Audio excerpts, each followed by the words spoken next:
wabarakatuh. Perkenalkan, nama saya Muhammad Fatur Rahman S. Stambuk 093 2017 0108. Saya merupakan salah satu asisten praktikum geologi dasar dari Laboratorium Batuan. Baiklah, pada kesempatan kali ini di hari yang cerah, saya akan sedikit membahas mengenai mata acara pertama pada praktikum geologi dasar, yaitu pengenalan mineral. Berbicara tentang pengenalan mineral, kembali lagi kita pahami atau kita tahu bersama dari pengertian mineral itu sendiri.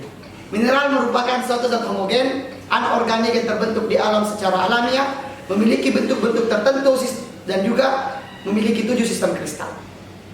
Nah, kembali lagi di dalam praktikum geologi dasar ini kita akan melaksanakan pendeskripsian mineral. Pendeskripsian mineral itu sendiri tidak dilakukan dengan semerta-merta dengan langsung mendeskripsi, tidak. Tapi kami dari asisten geologi dasar sudah menyiapkan suatu form atau suatu skema dalam pendeskripsian kali ini. Tentunya kita tidak membuat ini dengan secara amburadul, melainkan kita buat ini dengan menggunakan beberapa referensi. Yang pertama yaitu dari warna. Warna itu sendiri warna yang terlihat pada permukaan mineral. Jadi kita mendeskripsikan mineral ini berawal dari warna. Warna itu warna terbagi menjadi 2. Ada warna segar dan ada warna lapuk. Warna segar adalah warna asli dari mineral tersebut. Sedangkan warna lapuk adalah warna segar yang telah terkontaminasi. Secara simpelnya seperti itu, teman-teman. Yang kedua yaitu ada dari gores. Gores itu sendiri merupakan warna serbuk mineral. Di dalam praktikum geologi dasar ini, bagaimana caranya kita menemukan gores tersebut? Nah, disitulah kita menggunakan alat, yaitu porselen. Kita menggunakan alat porselen, kemudian contoh ya, misalkan saya di tangan saya ini ada sebuah porselen. Nah, di tangan kanan saya ada mineral. Nah, untuk mendapatkan gores dari mineral tersebut, kita goreskan tepat di belakang porselen. Nah, disitulah kita bisa temukan yang namanya gores atau warna dari serbuk mineral tersebut. Berikutnya ada kilap. Kilap adalah warna atau cahaya yang dipantulkan oleh permukaan mineral tersebut.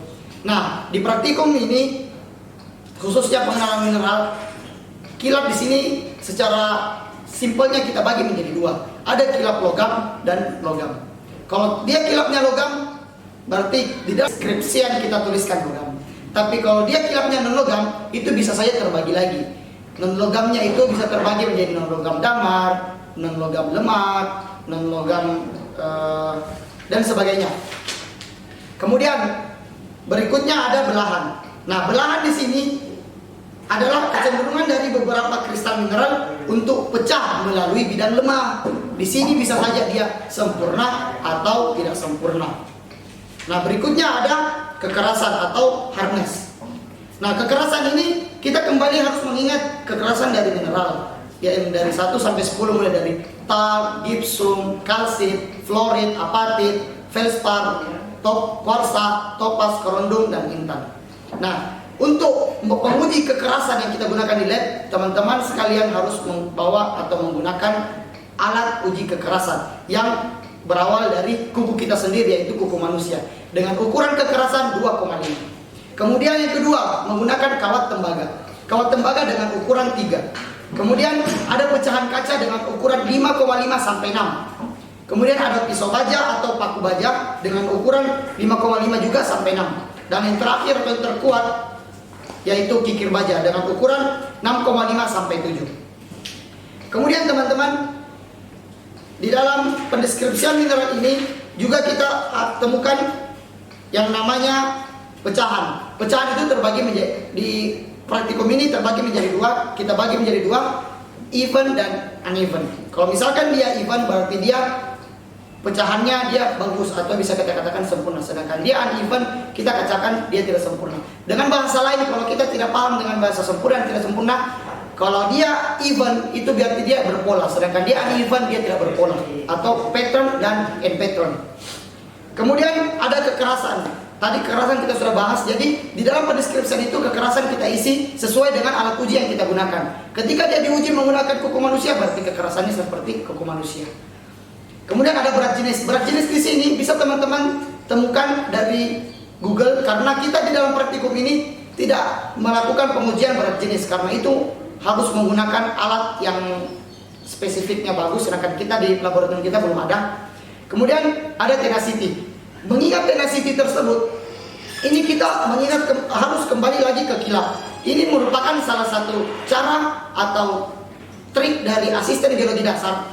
Ketika kita ingin menentukan tenacity tersebut, kita lihat dari kilapnya. Apabila kilapnya dia dominan, kira dia kilapnya non logam, berarti bisa saja langsung kita tuliskan di tenacity-nya yaitu brittle. Brittle sendiri adalah mudah hancur atau pecah. Sedangkan kalau dia kilapnya logam, maka bisa saja langsung kita tuliskan di tenacity-nya yaitu malleable atau dapat dibelah, atau ketika mineral tersebut yang malleable itu membelah, dia akan membentuk suatu lembaran. Kemudian pendeskripsian berikutnya yaitu komposisi kimia. Nah, komposisi kimia ini sendiri akan kita dapatkan atau temukan ketika kita sudah bisa mengetahui nama dari mineralnya.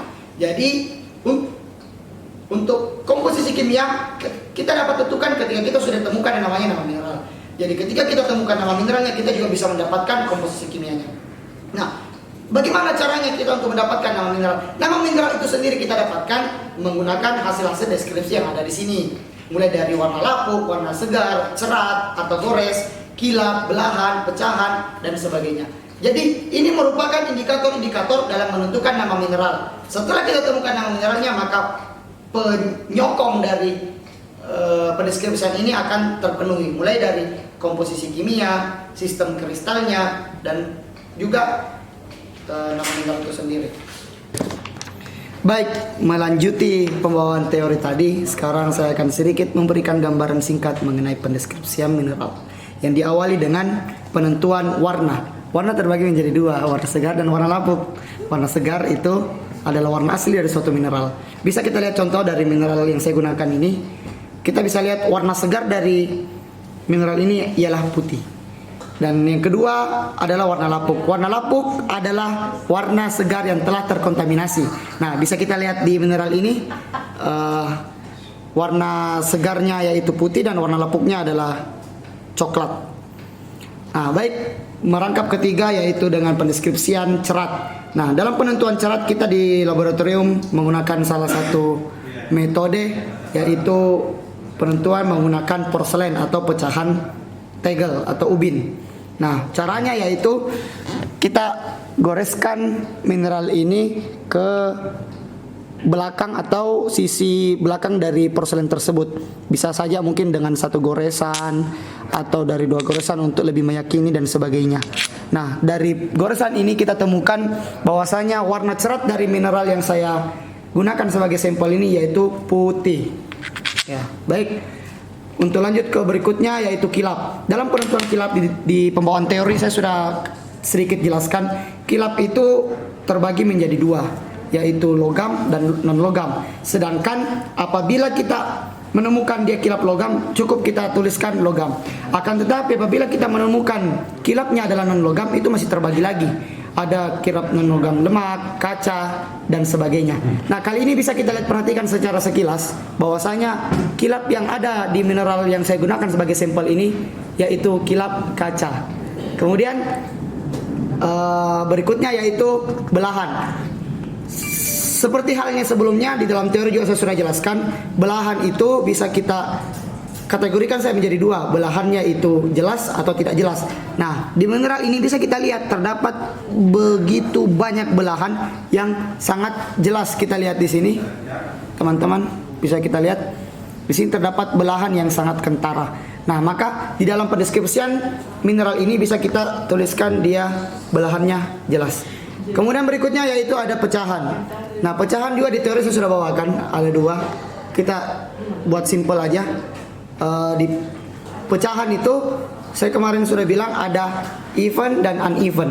Kalau dia even berarti dia juga hampir sama dengan belahan, dia bisa dikatakan jelas ataupun sempurna. Sedangkan apabila dia uneven berarti dia tidak jelas atau tidak sempurna.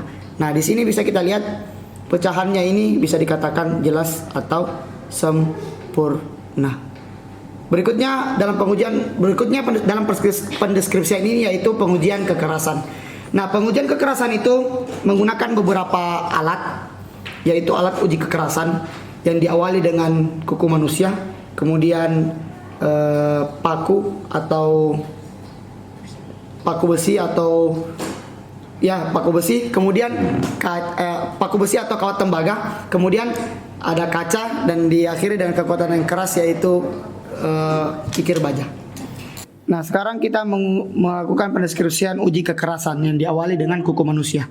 Kita berikan goresan di mineral ini, apakah terdapat goresan dari kuku kita atau tidak. Dan ternyata tidak ada goresan, maka kita beralih ke alat uji kekerasan berikutnya, yaitu kaca. Kita gunakan kaca. Kita goreskan kaca mungkin satu goresan, 2 goresan atau 3 goresan, tapi tidak terdapat sama sekali perubahan warna atau yang tertinggal di dalam mineral ini, maka kita bisa beranjak kembali ke alat uji kekerasan berikutnya, yaitu kawat tembaga atau paku. Nah, bisa kita lihat.